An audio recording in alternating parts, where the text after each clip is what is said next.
Molweni, sanibonani, dumelang, thobela, good morning, goeiemorgen. Welcome to Ebuhlanti. Our program is designed to engage men and boys around issues of gender-based violence, HIV prevention, and so on. My name is Ebuhlanti. I'm your host. I'm not alone. I'm not sure whether I must call them panel of experts, but these are my colleagues from civil society, and I would like them to introduce themselves. But there's an issue that I want us to discuss. When you introduce yourself, but you must also answer this question. I want to check if there is a link between gender-based violence and mental health. Because in some areas, you will find out some of the cases of GBV are very scary, where young men will go all out and kill girlfriends, remove private parts, all these things that are scary in our society. And some people are convinced that there is an issue here around mental health. But some are saying it's just excuses.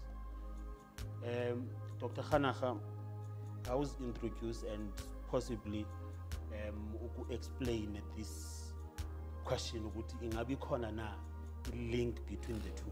My name is Dr. Khanaga. I am from the Standard Men sector as the National Deputy Chairperson, but I'm also part of the Takwani River Men's Movement. So the issue that we must look at is at two prongs. At one level, you have got structural drivers of violence.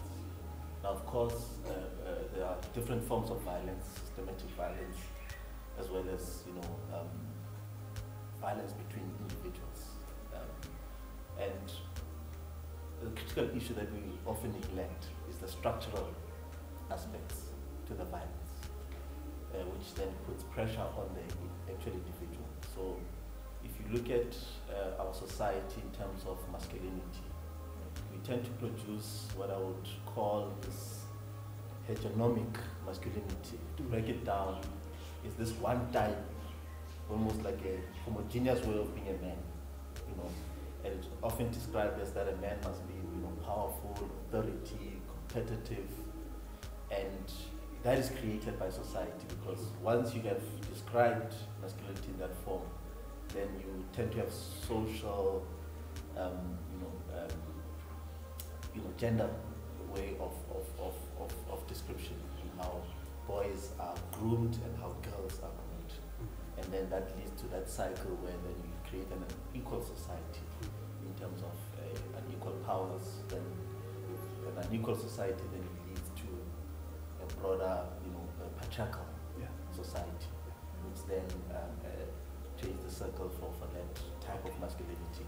And just where now this becomes quite turns into violence at an individual level is that once a man feels those descriptions threatened, then they act out. So what some of the issues that you describe in terms of the type of violence that we see, it's when a boy who grows up in that kind of environment then feels that there is an undermining, a violation, a threat to those ways of being a man. So really it's about ensuring that we broaden the scope of this description of masculinity.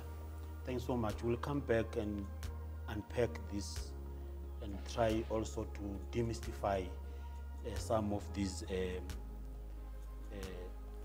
issues. Yebo, Mama? Good morning. Yes. So good morning, everyone. It's a pleasure to be here on the show with you. My name is Mike Huybrechts. I'm the head of the Child Protection Program for the United Nations Children's Fund in South Africa. The way I see this is similar to Dr. Khanaga's observations in terms of the underlying causes to this high level of violence against women and children. So South Africa is hosting the largest femicide. We are losing 6 women a day to systematic killing. And that derives from intergenerational cycles of poverty and unemployment and violence that has continued to spill to this current generation. So a lot of men have experienced violence during their childhood. Since the onset of democracy, there were a lot of expectations, a lot of hope for housing and employment, and further prosperity. And now we can see also that some of those hopes are not yet met. And that leads to also frustration with this high level of unemployment, of not being able to provide, to show your masculinity, as you said, sir. And that also leads to this high level. So first of all, the trauma from childhood that is perpetuating in current society, therefore the healing that is needed. And secondly, the inability to participate full in society by being able to provide. So I can see it like that. Yeah, just before we go to Pastor Zain, I also want to check, possibly through your observation, do we have capacity to address mental health, especially in our situation? So mental health has various forms. So what we can see is that interpartner violence and GBV leads to GBV, often correct, and the impact of GBV is high levels of anxiety, distress, insomnia, fear, paralysis, but also of course your physical injuries like injury, infections, SDIs, physical injury, but that can lead to suicidal intentions and people to start using substance abuse. So there is need for healing in a community spirit through your sector, sir, and through the praying, the singing, the dancing, the spirit of Ubuntu, being together and talking community dialogues. Okay. But there are more serious mental disorders, and for which you need clinical psychological support in psychiatry. And for that, in Sub-Saharan Africa, we have too few experts to deal with clinical psychology, but there is a great need for it. And unfortunately, in our country, for us to access such services, you must have medical aid, or you must sleep in Bara hospital, then you'll access that service. If you are outside health facility, unfortunately, you must talk to somebody on your way to town, in a taxi, or somewhere in Gautrain, I'm not sure. Pastor, try to answer this question. You have been working in this field for some time.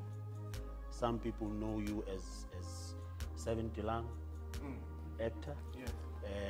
but we really appreciate your contribution. The root causes of what we've discovered, GBV and mental health, has affected our society. First of all, more than 65% of our children in our homes come from single parent homes or child-headed households. That alone causes a trauma. So the mental health that we speak about isn't often something that would need a clinical psychologist, and I appreciate that we do need all of that. It's vitally important, and you're right, we don't have the facilities or the means to get to it. But many of our children grow up, what we've discovered, many of our men in particular, have a skewed view of manhood, and that's the first place we need to start. Is this thing of manhood, as Doc said, it's this perception of manhood that needs to be changed. But I also want to say that there are two patriarchies that we've discovered. There's a positive and there's a negative patriarchy. I'm one of those people who I'm loath to quickly cut off patriarchy and say patriarchy is bad. No, there's good patriarchy, and the good patriarchy is badly needed in society today. We've discovered that if we restore the family unit as we know it, as we understand it, if fathers are in their children's homes, in the house, in their children's lives and involved, teenage pregnancy, gang violence, drug abuse, teen suicide, all of those would drop down.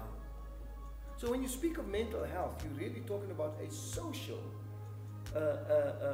movement, a social event that needs to take place. And this is what we've discovered. In the 15 years, we also thought, what is going on with society? Maybe only certain sectors are affected by these things, but we found the entire, it's almost like COVID-19, fatherlessness doesn't worry about the social background you come from, the economic background. It affects everyone. And it affects everyone differently, but that is one of the main reasons we found.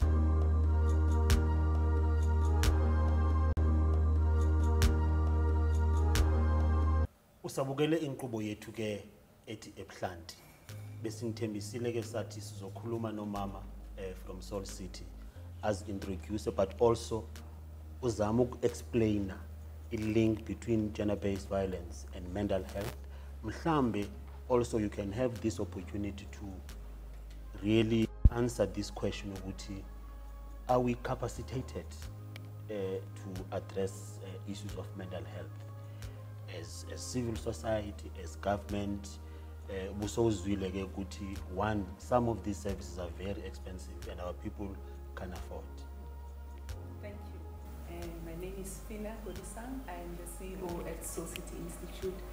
And you know, the question that you ask troubles me because I know that in South Africa, we have not really dealt with past hurts. We are a nation that is still dealing with the pains of our past, and a hurtful past, a past where men especially were reduced to nothing in the apartheid era. I mean, you were a man being called a boy by a 13-year-old. And the kind of job you were given as a man to do was a ridiculous or dehumanizing, let me put it that way, a dehumanizing kind of a job. By the time you get home where you want to show love, you don't have any love for yourself. You know, it starts with self-love, because how do you give love when you don't love yourself, right? So we see that in the times of apartheid, and I think we didn't transition well into democracy.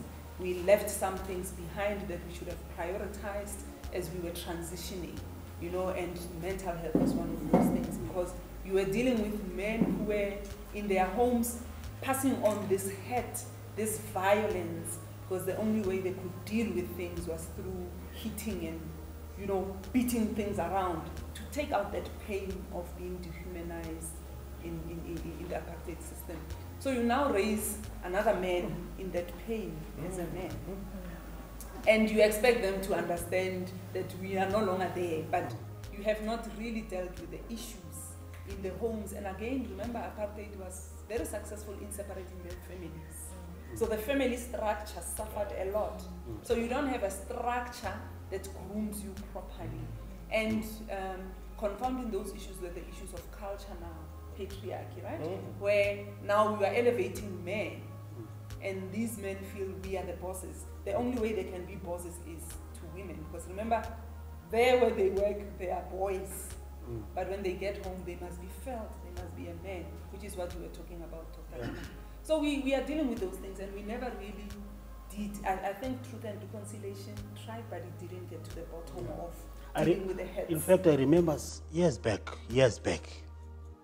I was arguing with my wife at home, and after that argument, I've heard her saying mental health. I was like, she's insulting me. But I just want to check from you, Mama Fina, are we capacitated to address this subject? And it depends on what you mean by capacitated, because as Africans, we are spiritual people. We've always relied on spirituality. Yeah. You know, we've always relied on the church, traditional leaders, traditional healers, and even that structure has now been disrupted somewhat. Yeah. You know, there have been things that have come through which are not helping the structures that were there, that were helping to build the family unit to do their job effectively. And now with inequality that comes, you know, inequity between people. Those who have resources now can afford to go to a clinical psychologist, sit on the sofa, talk about their bad morning, you know, and maybe even the issues that they are facing is not issues that really need that 2 hours that is dedicated. But you have this person who's stuck in their soul because of what they've been through, and they don't have an outlet. They don't have anywhere where they can deal with these issues. Pastor Zain, as I was driving in this community, I don't want to lie, it's not only women, I was also scared. I pictured this community and I thought of Cape Flats. I was like, I hope I'm safe. And I'm very much sure people here, they do have this feeling that they are being neglected. There's too much violence here, drugs and so on. What are the root causes of that? I want us to zoom in to Westbury. I don't want us to talk about the whole world. Let's talk about this community. Yes. Well, we have some of the Westbury community members sitting right here in our audience today. We have at least, if I'm not exaggerating, 3 funerals a month in this place. Young people passing away from gang violence or drug abuse or that. And it's exactly what Sfina's talking about. It's the cycle we are caught in. It's a cycle of bad parenting, of bad societal norms. It's a cycle that's just being perpetuated, because if I grew up without a father, I'm not going to be a very good father to my children. And my child will also then not be a very good father to his children. So it just creates the cycle. And as I mentioned, if we have good fathers, if we have good patriarchy, those instances of gang violence, because boys join gangs, because they don't belong to a gang called family, led by a leader called father. That is our issue in Westbury. That is why, you know, when you look at the job creation, the jobless situation, there's 80% unemployment in our community. The factories that have been around here are closing. People are moving it to other areas. So our community is suffering. And given the, you know, one doesn't want to talk about what apartheid has created. It's created also a cycle of neglect among certain sectors in our society. So our community is almost, you're right, and we hate to call it previously disadvantaged. It's definitely neglected. Yeah. Dr. Khanaka, we met in Parliament last year, November 20th, and we talked about these things. Do we have a plan to zoom in and accommodate communities like this one? No, absolutely, we do have a plan. Just to speak through the men's parliament, really, we need to organize society, and a lot of the points that you've made, it's about a fragmented society and how then it plays itself out.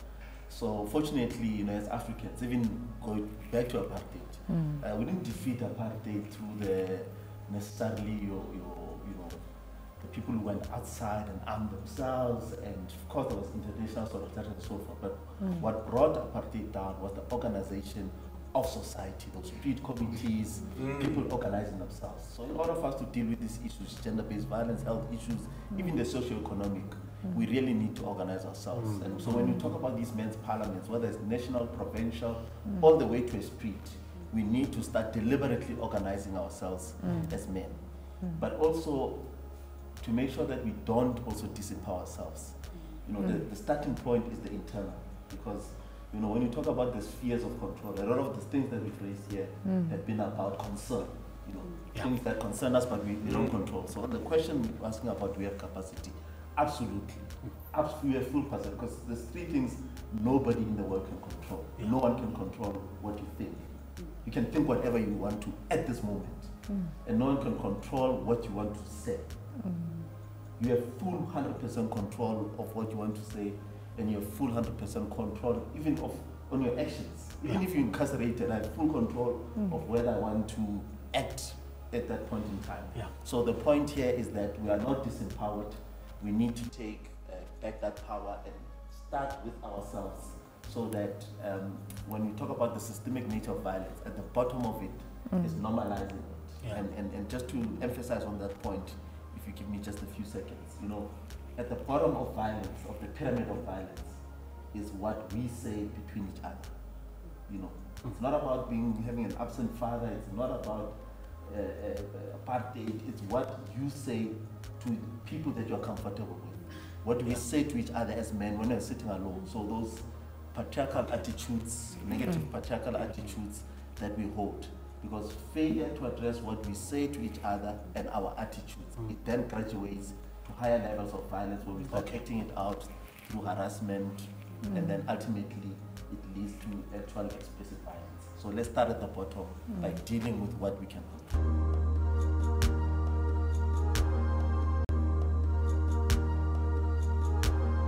You are watching Ebuhlanti.